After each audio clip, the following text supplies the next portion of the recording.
Inilah ketiga Habib menurut umat Islam. Habib sampah yang tidak bermutu, di otak mereka hanya uang dan perempuan, dengan mengatasnamakan agama Islam. Kalau kalian bertemu Habib ini berpahala untuk men-skipnya. Jangan berikan ruang, jangan berikan kesempatan, jangan berikan mimbar, jangan berikan panggung.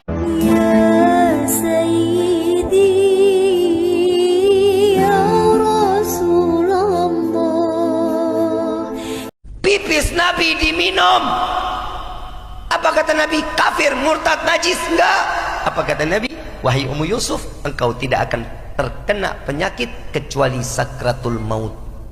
Assalamualaikum, itulah Habib Dobol yang pertama, menjual tampangnya lalu menghina wajah pribumi lokal yang mengidolakan mereka. Pipis Nabi obat, pipis elu.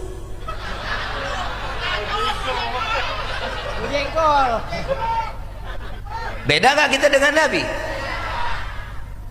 Pak, Bapak, cinta katanya tadi sama ibu. Pernah minum pipis ibu?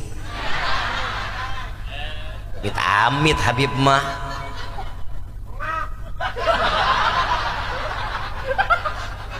Begitu minum mulut lodoh. Beda gak kita dengan Nabi? Itu yang keberapa? Yang keempat, Nabi betul manusia. Saat Nabi makan pasti harus buang kotoran. Kotoran Nabi dibuang, yang tahu cuma caranya Nabi. Dan tahu cara ngebuangnya. Saat Nabi buang kotoran, bumi terbuka. Kotorannya Nabi dimakan bumi. Lu siapa yang makan? Lele aja ngelepet. Lele kagak doyan. Sama kita sama Nabi. Nabi ini penuh dengan keberkahan. Satu waktu Nabi tidur sebelum zuhur. Ini sunnah, makanya kita kalau tidur sebelum zuhur sunnah. Satu waktunya Nabi bajunya terangkat, keringatnya Nabi netes. Saudaranya Nabi ambil botol ditadangin, netes sedikit sampai setengah botol. Begitu setengah botol Nabi bangun, diambil botolnya, ditanya sama Nabi, itu apa? Keringatmu ya Rasulullah. Kenapa dimasukin ke botol? Iya ya Rasulullah, aku ingin jadikan buat wewangian. Keringat Nabi jadi minyak wangi. Keringat elu apok bin asam. Jadi Nabi sama kita sama apa enggak? Beda apa sama? Itulah kemuliaan Nabi Yuna Muhammad sallallahu alaihi wasallam. Kenapa kita memuliakan Nabi? Kenapa kita mengagungkan Nabi? Nih ada lagi. Kenapa kita harus mengenalkan diri kita kepada Rasulullah? Karena Nabiur Rahmah, Nabi yang penuh kasih sayang, penebar kasih sayang. Betul, Nabi penebar kasih sayang.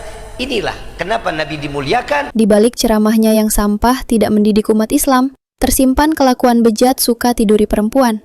Kalian sudah pasti tahu tentang kasusnya. Sekarang lanjut ke dua Habib yang paling tidak tahu malu. Al-Habib Abdullah bin Umar bin Yahya. Beliau memiliki guru Al-Habib Abdullah bin Tahir, Sahibus Sulamut Taufiq. Satu waktu Habib Abdullah bin Tahir ini datang ke rumah Habib Abdullah bin Umar bin Yahya. Sampai di rumah Habib Abdullah bin Umar bin Yahya bilang, "Wahai Abdullah, saya mau ke kamar mandi, siapin saya sendal." Maka diambilkan sendal baru untuk gurunya, diberikan yang terbaik untuk gurunya, padahal sendalnya banyak. Tapi diambilkan sendal yang baru, yang bagus, yang baik buat gurunya. Dipakai oleh gurunya ke kamar mandi, berwudu, kemudian keluar dari kamar mandi. Maka apa yang dilakukan oleh Habib Abdullah bin Umar bin Yahya? Sandal itu saudara diambil oleh Habib Abdullah bin Umar bin Yahya, kemudian diciumin sandal yang bekas dipakai oleh gurunya, kemudian ditaruh di kantong plastik, dimasukkan ke lemarinya, dijadikan jimat seumur hidup dia tidak akan pernah memakainya karena pernah dipakai oleh gurunya. Allah kasih daripada kebarokahan saudara. Itulah Habib yang menjual kiswah Nabi dan merubah sejarah kebangsaan Indonesia, sekaligus ceramah dongeng khurafat paling terbanyak daripada Habib-Habib lainnya. Dan kami tidak melarang jikalau kalian masih hadir di majelisnya. Bukan Habib itu yang salah, tapi SDM kita yang rendah. Karena tidak mengerti betapa bejatnya mereka, tapi kita anggap mereka alim ulama. Nah yang ketiga, Habib yang paling tersohor siapa lagi kalau bukan Habib Panglima Front Pembela Islam. Sampai-sampai netizen berkata seperti ini menilai mereka. 3 momen tatapan mata penuh arti Habib Bahar. Pertama, tatapan mata saat ceramah. Seperti biasa sambil teriak-teriak dan berkata kasar, matanya menatap jamaah sambil melotot. Seolah-olah matanya itu mau dikeluarkan supaya bisa dijadikan gantungan kunci jamaahnya. Bisa memenjarakan mata saya. 2. Tatapan mata ketika minta uang sedekah. Begitu indah mata Habib Bahar saat ada maunya. Ketika anak buahnya membentangkan sorban, lihatlah tatapan matanya itu. Ia arahkan ke kiri dan ke kanan mengikuti langkah kaki anak buahnya yang membentangkan sorban. 3. Tatapan mata ketika bersama pramugari. Lihatlah dalam gerakan lambat ini. Matanya begitu tajam ke belahan rok yang dipakai pramugari itu. Sungguh tatapan mata yang menakjubkan. Jadi berhentilah mengikuti majelis ketiga orang ini.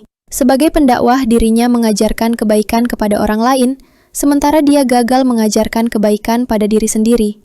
Dan orang yang seperti itu, orang yang paling pedih mendapat siska dan azab Allah. Kalau mereka punya panggung, bubarin. Saya tanggung jawab dunia akhirat. Siap bubarkan. Mereka masuk kampung kita, usir.